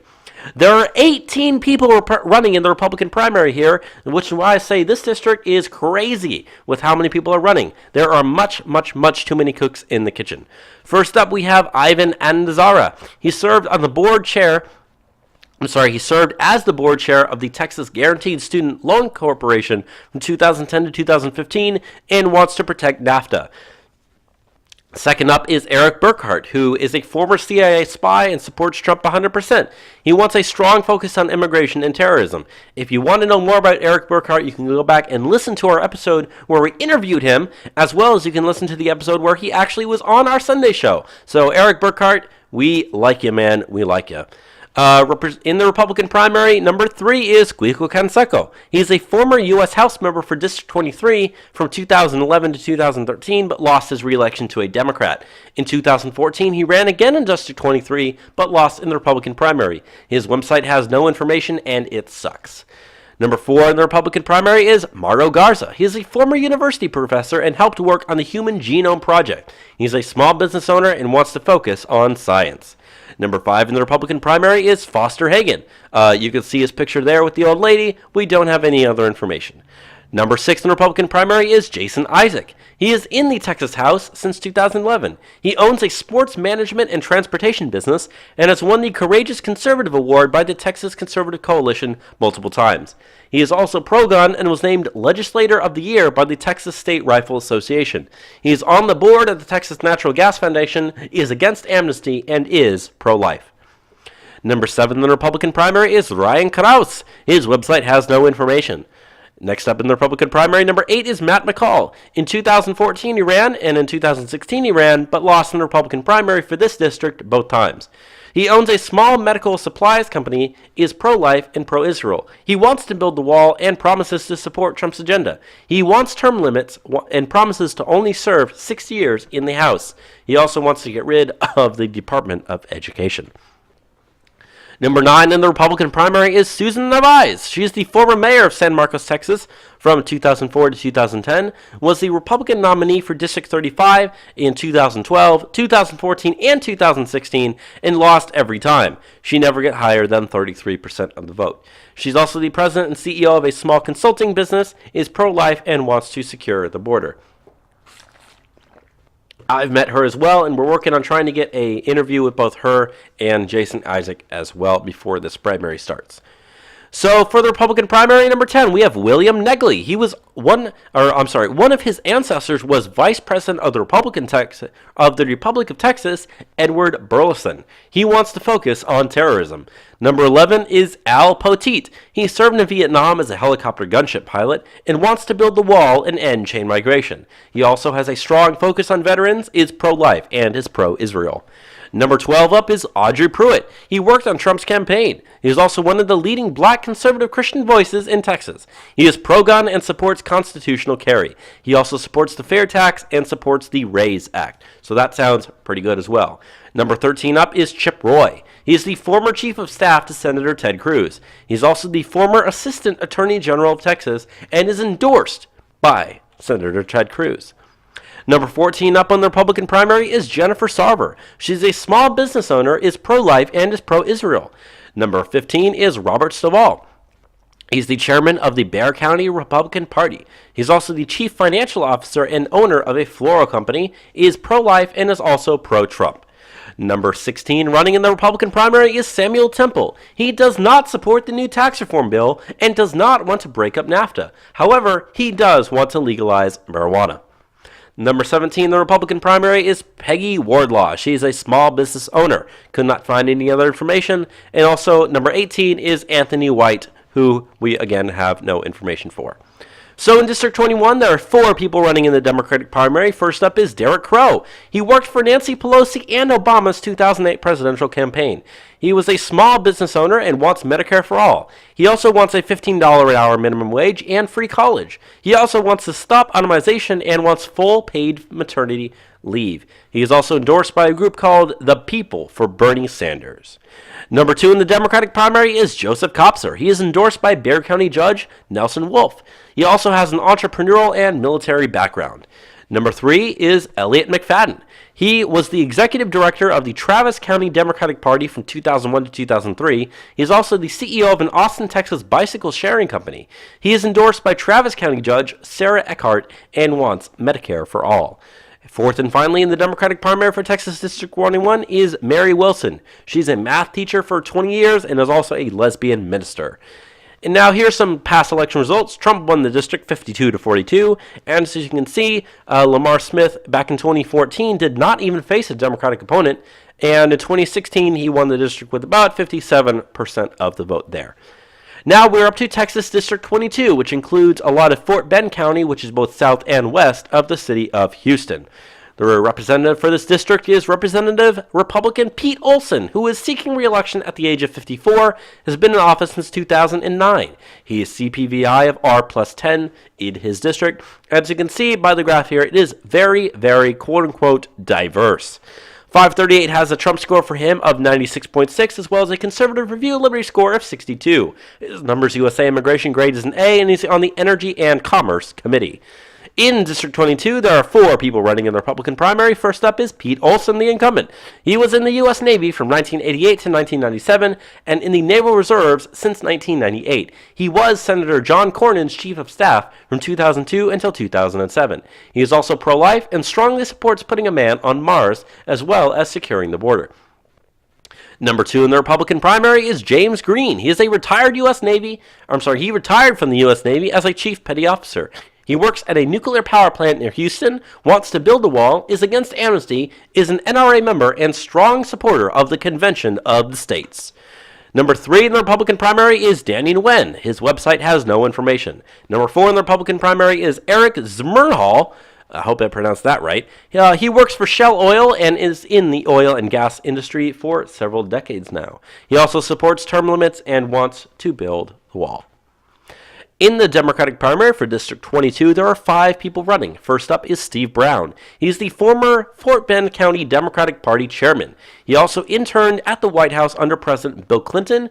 In 2014, he was the Democratic nominee for Texas Railroad Commissioner, but lost with 37% of the vote in the general election. In 2016, he ran for the Texas House in this district, but lost in the Democratic primary with 20% of the vote. Number 2 for the Democratic primary is Mark Gibson. In 2016, he was the Democratic nominee for this district, but lost with 41% of the vote. And in 2014, he ran and lost in the Democratic primary with 47% of the vote. So this is one of those Democratic primaries that might actually be pretty close. Number 3 on the list is Margarita Ruiz Johnson. She is a university professor and author and has also worked in accounting and finance for 40+ years. Number 4 for the Democratic primary is Sri Preston Kulkarni. He worked for the State Department overseas for 14 years and also interned on Capitol Hill for Senator Kirsten Gillibrand from New York. He wants universal health care, single payer, and Medicare for all. He also wants the DREAM Act. And also for the 5th person running is Letitia Plummer, whose website does not work. There's one independent running for District 22, and that is Stephanie Williams. However, I could not find any picture or information for her. In the past, Trump won the district 52 to 44, and as you can see, Republicans tend to get about 60-ish or so percent of the vote in this district. Now we're up to District 23, which encompasses a lot of West Texas, including Big Bend National Park. The representative for this district is Republican Will Hurd. He is seeking re-election at the age of 40 and assumed office back in 2015. This district is an R+1 district, meaning that if the Democrats do happen to have their big old blue wave, it's a very good chance that he could be at risk for losing his office very much so. He has a 96.6538 Trump score, but only a conservative review liberty score of 29, so that doesn't sound very good. What also doesn't sound very good is his Numbers USA immigration grade, which is only a D. He's on the Homeland Security Committee, the Oversight and Government Reform Committee, and is also on the Intelligence Committee as well. In the Republican primary, there are 2 people running in this district. First up is incumbent Will Hurd, who worked as an undercover CIA officer from 2002 until 2009. He also founded a cybersecurity firm and does not support building the wall, but he did vote against repealing Obamacare. So not very good as a Republican, my friend, not very good. Second up in the Republican primary is Alma Arendano Lynch. She's a dentist and a rancher and teaches science in secondary schools. She is also a civilian dentist who worked for the U.S. Navy on an aircraft carrier. She wants extreme vetting for all immigrants and supports building the wall. So sounds like she is the candidate to go with there. In the Democratic primary for this district, there are 5 people running. First up is Judy Canales. She's a former Obama and Clinton appointee. She's also a faculty member at a junior college. Second up is Gina Ortiz Jones. She's a former U.S. Air Force intelligence officer serving from 2003 to 2006 and deployed to Iraq. She supports single-payer health care. Number 3 up on the list is Jay Hollings, who is a federal prosecutor. No other information that we know besides that. Number 4 is Rick Trevino. He's a teacher and is endorsed by the Bernie Sanders aligned group called Our Revolution. He was also a delegate for Bernie Sanders at the 2016 DNC. 5th up on the list is Angie Velasquez, but again, we don't have any picture or information for her. In the past, Clinton won this district 49 to 46. Again, this is one of those districts that a Republican holds that a Democrat won. But as you can see, Will Hurd, when he won back in 2016, it was very close. In 2014, when he won, it was also pretty close as well. Even back in 2012, a Democrat held this district, so don't be surprised if this one happens to flip. Next up is District 24, which is up between Fort Worth and Dallas, just north of the interstate, right in that general area around there. So the person who represents this district is Republican Kenny Marchant. He is seeking re-election, and I actually forgot to write his age down. How terrible of me. He's been in office since 2005 and has a CPVI of R plus 9. He has a 538 Trump score of 94.9 and a conservative review liberty score of 85. His numbers U.S. immigration grade is A+, so that's very, very good. He's currently on the Ethics Committee as well as the Ways and Means Committee. In the Republican primary, there are two people running for District 24. First up is incumbent Kenny Marchant. He was on the Carrollton, Texas City Council from 1980 to 1984, was the mayor of Carrollton, Texas from 1984 to 1987, and was in the Texas House from 1987 to 2004. He is endorsed by and is a member of the NRA, and as well as endorsed by the group Americans for Prosperity. He is a member of the House Tea Party Caucus and the Congressional Pro-Life Caucus. Number 2 in the Republican primary is Jonathan Davidson. He wants to end the FISA court system and also works in the energy and gas industry. In the Democratic primary, there are 4 people running. First up is Todd Allen. He is a teacher and supports single-payer health care. He also supports the DREAM Act. Number 2 up is John Biggin. He worked as a medical researcher focusing on brain cancer and wants to bring in more immigrants. He also wants to decriminalize marijuana and institute universal preschool. In the Democratic primary, there are number 3rd person running is Josh Imhoff. The only thing I could figure out about him is he hates Trump. And number 4 in the primary is Jan McDowell. In 2016, she was the Democrat nominee for this district, but she lost with 39% of the vote. She is also a CAPA and wants single-payer health care and Medicare for all. She also believes that no human is illegal. In the past, for District 24, Trump won the district 51 to 43, and as you can see, the Republicans used to get around 60% of the vote, but now that's in the high 50s. But still enough for Republicans to easily win the district, considering that Democrats didn't get above 40% of the vote in the actual results, with the exception of Hillary Clinton in the presidential election. In District 25, it is located just west of Austin and then stretches up all the way to just south of Fort Worth, out there, again, in the Texas Hill Country, including the city of Stephenville. The representative for this district is Republican Roger Williams, who is seeking re-election at the age of 68. He's been in office since 2013. This district has a CPVI of R plus 11. He has a 538 Trump score of 94.9 and a conservative review liberty score of 83, as well as a Numbers USA immigration grade of an A-. He is also on the Financial Services Committee. He is currently running against nobody in the Republican primary, meaning he will be on the ballot in November. Roger Williams is the former Texas Secretary of State from 2005 to 2007. He also owns a car dealership. He supports making English the official language of the U.S., supports the flat tax, is an NRA member, and is pro-life. In the Democratic primary, there are 5 people running. First up is West Hansen. He owns a barn construction company. In 2012, he went on a 111-day hike through the Amazon jungle and was sponsored by National Geographic. He wants a living wage and also wants to make DACA into law. Number 2 is Julie Oliver. She serves on the board of Texas Central Health. She wants single-payer health care and also wants Medicare for all. She supports the DREAM Act as well as DACA. In the Democratic primary, for the 3rd person is Chetan Panda. He wants Medicare for all and wants universal pre-K. He also wants to make community college free, supports DACA, and believes in amnesty. Number 4 on the list is Chris Perry. He is a lawyer, and his wife teaches English here at Texas State University, where I just graduated from.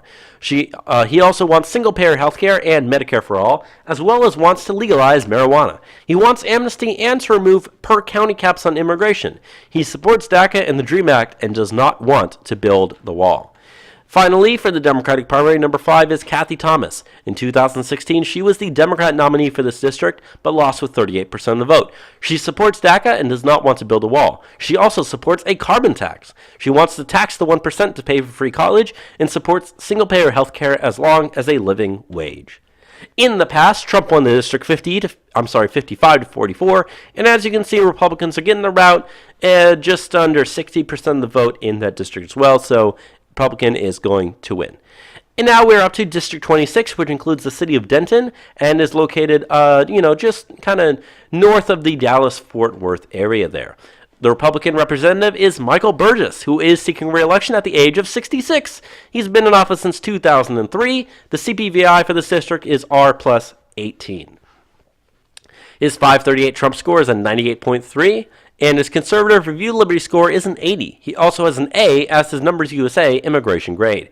He is currently on the Energy and Commerce Committee as well as the Rules Committee. In the Republican primary, there are two people running for District 26. First up is incumbent Michael Burgess. He was a physician in the Dallas area and is also the chairman of the Congressional Healthcare Caucus.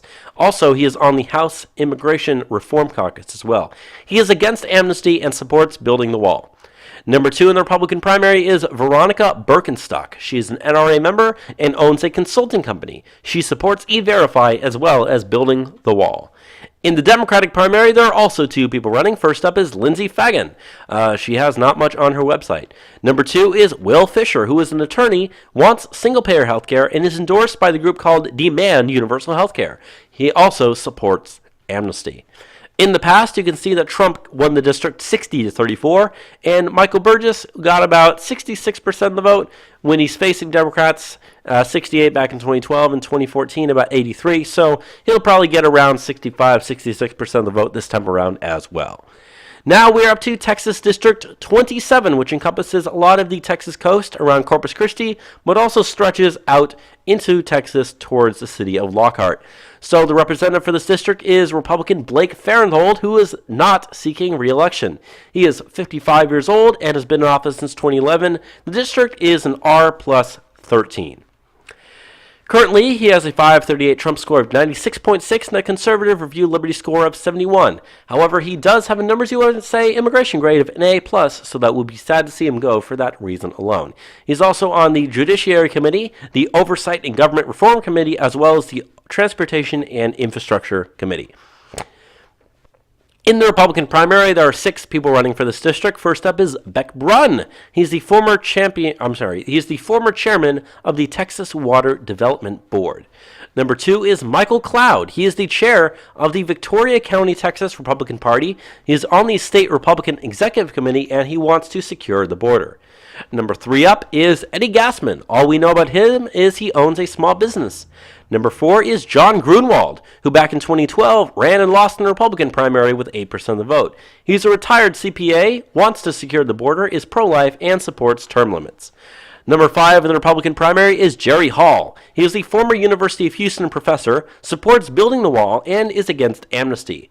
And 6th and finally in the Republican primary is Chris Mapp. In 2014, he ran for U.S. Senate but lost in the Republican primary to incumbent John Cornyn with 2% of the vote. He is also the owner of a boating shop. In the Democratic primary, there are 4 people running. First up is Raul Roy Barrera. In 2016, he was the Democratic nominee, but lost with 38% of the vote. He is pro-gun and supports tax cuts for small businesses. Number 2 is Vanessa Edwards Foster. She is transgender and writes for the Huffington Post. She is also the co-founder and president of the National Transgender Advocacy Coalition. She was also a Obama delegate at the DNC, both in 2008 and in 2012. The third person running is Eric Holguin. He worked for the New York City Comptroller. He also wants to repeal right-to-work laws. He supports renegotiating NAFTA to benefit Americans and supports single-payer health care. He also supports universal pre-K and free community college and is against school vouchers. He wants to lower the voting age to 17 and also wants to legalize marijuana. And 4th and finally in the Democratic primary for District 27 is Ronnie McDonald. In 2016, he ran and lost in the Democratic primary. He also served as a Bastrop County, Texas judge for 14 years and currently works at Texas A&M University. Here's some past election results for District 27. Trump won the district 60-36, and as you can see, when Democrats are running against Republicans there, Republican wins with just over 60% of the vote. Now we're up to Texas District 28, which stretches all the way from the border of Texas with Mexico, with the city of Laredo, and kind of stretches up all the way to just east of the city of San Antonio. The representative for this district is Democrat Henry Cuellar, who is seeking re-election at the age of 62, been in office since 2005, CPVI D+9, this district 78% Hispanic. The 538 Trump score that he has is actually a 62.7, which seems pretty good for a Democrat. However, his conservative review Liberty score is only 22. He has a progressive punch letter grade of F and a numbers U.S. immigration grade of C- and is on the Appropriations Committee. In the Republican primary, there's nobody running in the Republican primary for this district, and Henry Cuellar currently is running unopposed in the Democratic primary, so congratulations, Henry, there. You bought yourself 2 more years in office. He was in the Texas House from 1987 until 2001. In 2001, he was also the Texas Secretary of State for a short period. He's a lawyer. He has more degrees than any other member of Congress. He also describes himself as fiscally conservative and is a member of the Blue Dog Coalition, so that explains the 538 Trump score being slightly higher than most of his colleagues. He's also the chairman and co-founder of the bipartisan House Pro-Trade Caucus and supports more border security. In the past, Clinton won the district 58-38, and as you can see, when a Republican is running against Henry Cuellar, he wins with about 2/3 of the vote. Without it, he wins with about 80%. Excuse me. Now we're up to District 29, which forms a backwards C shape around the eastern side of Houston and includes the city of Pasadena. So it is represented by Democrat Gene Green, who is not seeking re-election and is 70 years old. He has been in office since 1993. That's a D+19 district. That's 76% Hispanic, so Republicans don't stand a chance of winning there as well. He has a 538 Trump score of 23.2 and a conservative review Liberty score of 18. Both his progressive punch letter grade and his numbers USA immigration grade are both Fs. He is currently serving on the Energy and Commerce Committee. So in the Republican primary, there are 4 people running. First up is Philip Aronoff. He was in the Texas Air National Guard. He worked in the ADL's Houston office and also worked on George W. Bush's 1994 gubernatorial campaign. He supports current immigration standards. Also, we have number 2 is Jamie Blanco. She's a small business owner and volunteered at the 2016 RNC. She is pro-Israel and supports school choice. In District 29, for the Republican primary, number 3, we have Carmen Maria Montiel. In 1984, she was the Miss Venezuela at the Miss Universe competition. You can look up her pictures if you want to see what she looks like. Also, she worked for Telemundo in Houston, is pro-gun, and wants to secure the border. Number 4 is Robert Schafranek. In 2016, he ran the Republican primary and lost with 41% of the vote. He wants amnesty and admires Senator John McCain. So, dude, you kind of crazy there.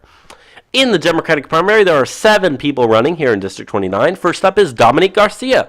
In 2016, she ran the Democratic primary and lost with 4% of the vote. She's a real estate agent, supports universal basic income, and also supports raising the minimum wage. She supports free healthcare, and funny fact, her GoFundMe has raised $0 out of its $100,000 goal. Congratulations there. In District 29, here we have the next few people. Number 2 is Raul Garcia. He's a lawyer, is pro-amnesty, supports term limits, and hates Trump. Number 2 is Sylvia Garcia. She is in the Texas Senate, and her website does not work. And number 4 is Tahir Javed, who is the CEO of a healthcare company and also hosted a Clinton fundraiser back in 2016. Number 5 for the Democratic primary is Hector Morales. He was born in Mexico and interned on Obama's 2008 campaign. He helped write the Affordable Care Act while working at the Office of Health Reform. So if you've got problems, bring it up with this guy. He physically wrote the damn thing. He also wants free college, wants Medicare for all, and also wants amnesty and does not want to build a wall. Number 6 is Augustine Reyes, who is a Marine Corps veteran, and that's really all we know. And number 7, finally, is Pedro Valencia, who immigrated from Colombia in the 1980s and supports term limits. In the past, Clinton won this district 71-25, and as you can see, when a Democrat faces Republicans, they get about 73% of the vote. Without it, it's upwards of 90%. Now we're up to District 30, which encompasses downtown Dallas as well as the area just south of Dallas there. So, this is represented by Democrat Eddie Bernice Johnson, who is seeking re-election at the age of 82. She's been in office since 1993. Unfortunately, it's a D+29, meaning no Republicans are going to win there. This district is 45% black. She has a 538 Trump score of 14.8 and a conservative review Liberty score of only 9. Her progressive punch letter grade is C, and her numbers USA immigration grade is an F minus. She is on the Science, Space, and Technology Committee as well as the Transportation and Infrastructure Committee. There is nobody running in the Republican primary, and in the Democratic primary, she faces two other opponents for a grand total of 3 people running. First off, Eddie Bernice Johnson, the incumbent. She was in the Texas House from 1972 until 1977. She was also the administrator for the U.S. Department of Health, Education, and Welfare from 1977 until 1981. She was in the Texas Senate from 1986 to 1992, was a Clinton superdelegate at the 2016 DNC, and in 2010, she got in trouble for using scholarships from the Congressional Black Caucus Foundation to give to her family and friends of her staff. To give to her family and the family of her staff. Number 2 in the Democratic primary is Barbara Marie Caraway.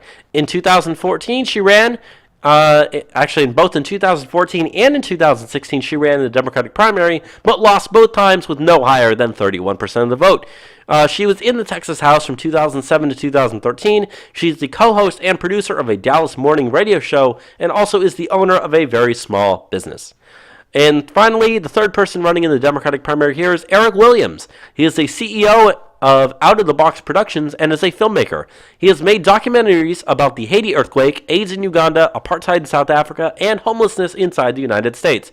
He is also a photographer who has worked for the Dallas Morning News, National Geographic, and the Boston Globe. He has also worked for Reverend Jesse Jackson. In the past, you can see some election results. Clinton won the district 79 to 18, and as you can see that when they face a Republican, which they won't be doing this time, the Democrats win with about 78 to 80% of the vote, with no Republicans about 88%. Now we're up to Texas District 31, which sits just north of Austin and includes the cities of Temple and Georgetown, represented by Republican John Carter, who is seeking re-election at the age of 75. He's been in office since 2003, and the district has a CPVI of R plus 10. He has a 538 Trump score of 98.3 and a conservative review Liberty score of 46. His Numbers USA immigration grade is an A, and he's currently on the Appropriations Committee. There are 2 people running in the Republican primary for District 31. First up is John Carter, the incumbent. He was a district county judge in Williamson County, Texas from 1981 until 2001. He is against DACA and wants more Border Patrol as well as ICE agents. He supports building the wall and E-Verify and is also a member of and endorsed by the NRA. He also put his entire staff through CHL courses. Next up, we have Mike Sweeney. He is the CEO of a software company for the last 24 years. He is also a board member at a federal credit union for the last 12 years. He supports the travel ban, supports building the wall, and also supports Trump's other immigration policies. There are 4 people running in the Democratic primary. First up is Mike Clark. In 2016, he was the Democratic nominee for this district, but lost with 37% of the vote. He wants Medicare for all, supports free college, and supports the DREAM Act. The second person running is MJ Hager, and she was a U.S. Air Force veteran that served 3 tours in Afghanistan as a search and rescue pilot. Her medevac was shot down by the Taliban, and she was able to save the lives of all of her passengers. She received a Purple Heart and the Distinguished Flying Cross of Valor. She also led the 2012 lawsuit against the DoD to overturn the ban on women fighting in ground combat roles. So if you're wondering who did that, that was her. For the third person in the Democratic primary is Kent Lester. He is a retired lieutenant colonel from the U.S. Army and also graduated from West Point. He's a former public school teacher and is against school voucher programs. He believes that health care is a right and supports Medicare for all as well as single-payer health care. He wants to hire more Border Patrol agents and end the H-1B and H-4B visa programs. He is against building the wall, supports DACA, and supports amnesty.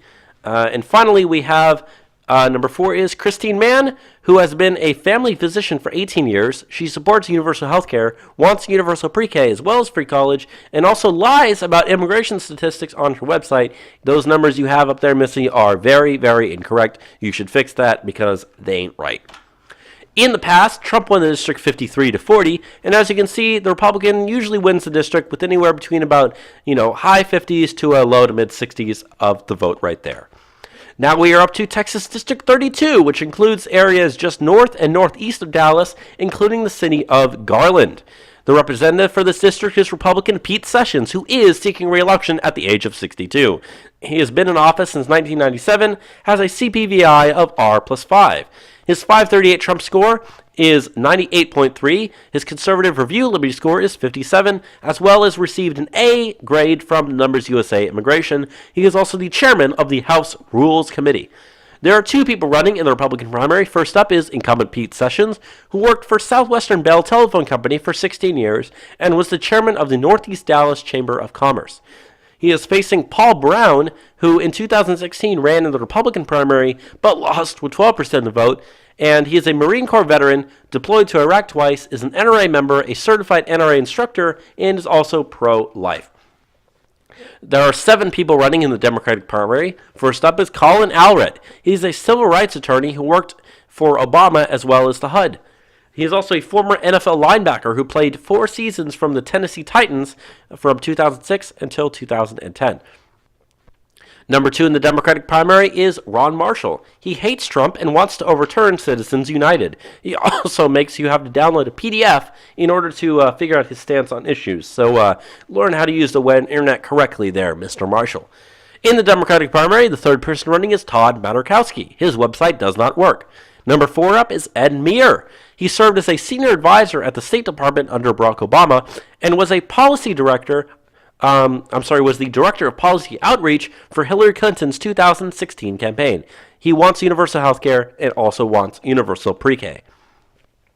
The 5th person up running is George Rodriguez. He is a lawyer, wants Medicare for all, wants amnesty, and supports DACA. The 6th person running is Lillian Salerno, who worked at the Department of Agriculture under Obama from 2012 until 2017. Finally, number 7 is Brett Shipp, who is a Dallas TV newsman, but other than that, we don't really know much else about what he stands for. In the past, Clinton actually won this district, so this is another district that's got a Republican that Hillary Clinton won, so this is a close district, could swing either way. Funny, because back in 2016, Democrats didn't even field a candidate there. But when the Republicans do have a candidate, they tend to win with about high 50s, low 60s as a percentage of the vote. Pete Sessions, as you can see, easily won the Republican primary last time, and most likely will again this time as well. Oops, I accidentally hit the wrong button. Okay, we are up to District 33, which includes the area between Fort Worth and Dallas, includes the city of Irving and Grand Prairie. So first up, we have the representative is Democrat Mark Vesey, who is seeking re-election. He is 46 years old, been in office since 2013, 65% Hispanic district, meaning it has a CPVI of D plus 23. He has a 538 Trump score of 15.5, a conservative review liberty score of 17, a progressive punch letter grade of F, and a Numbers USA immigration grade of F-. He is currently on the Armed Services Committee as well as the Science, Space, and Technology Committees. In the Republican primary, there's only one person running, and that is Willie Billups. He is a U.S. Army and Marine Corps veteran. He was a passenger autopilot and owns a small trucking company. He is also a cancer survivor, but he does not want to deport the DACA recipients. In the Democratic primary, there are 2 people running. First up is incumbent Mark Vesey. He was in the Texas House from 2004 to 2012. He also supports amnesty and DACA. The second person running is Carlos Quintana. In 2016, he ran in the Democratic primary but lost with 37% of the vote. His campaign website is entirely in Spanish. And I'm guessing based on that shirt there, he hates Trump as well. As you can see, back in 2016, Clinton won the district 73-24, and as you can see, the Democrat, when facing a Republican, tends to get about 75-ish% of the vote. Now we're up to Texas District 24, which also stretches all the way from Brownsville up past Corpus Christi and then just east of the San Antonio area around there. The representative for this district is Democrat Philemon Vela. He is seeking re-election at the age of 54, been in office since 2013, 83% Hispanic district, means a CPVI D plus 10. His 538 Trump score is 17.5, as well as his conservative review liberty score being 23. His progressive punch letter grade is an F, and his Numbers USA immigration grade is an F-. He is on the Agriculture Committee as well as the Homeland Security Committee. In the Republican primary, there's only one person running, and that is Ray Gonzalez. He was a Ted Cruz delegate at the 2016 RNC and is also a lawyer. In the Democratic primary, there's only Philemon Vela running for re-election, so it's going to end up being these two guys facing each other in November. Philemon Vela is a lawyer. He also voted to impeach Trump. In the past, you can see that Clinton won the district 59 to 38, and Democrats tend to win the district in the low 60s as a percentage. Now we're up to Texas District 35, which is an extremely gerrymandered Democratic district, which is unfortunate because there's a lot of Republican areas that are right in the middle of there that are stuck with a shitty Democrat as their representative. And that Democrat is Representative Lloyd Doggett, who is 71 years old and is seeking re-election. He's been in office since 1995 with a D plus 15 for the district. His 538 Trump score is 15.3. His conservative review liberty score is only a 20.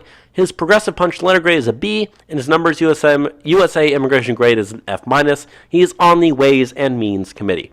In the Republican primary, there are two people running. First up is S.K. Alexander. He wants term limits and wants to secure the border. Second up is David Smalling. Has spent 40 years as an electrician and is also an NRA member. In the Democratic primary, the only person running is Lloyd Doggett, who is running for re-election, and he voted to impeach Trump. He was also in the Texas Senate from 1973 until 1985, was a Texas Supreme Court justice from 1989 to 94, and supports the DREAM Act. Here's some past election results for you. Clinton won the district 64 to 30, and as you can see, Democrats tend to get about the low 60s as a percentage of the vote as well. And finally, we come to the last district, which is Texas District 36, which encompasses the area just east of Houston up into the Louisiana border over there. So the representative for this district is Republican Brian Babin. He is seeking re-election at the age of 69, been in office since 2015. R plus 26 is the district there. He has a 538 Trump score of 96.6 and a conservative review liberty score of 82. His numbers USA immigration grade is an A+, which is very, very good. He's currently on the Science, Space, and Technology Committee, as well as being on the Transportation and Infrastructure Committee.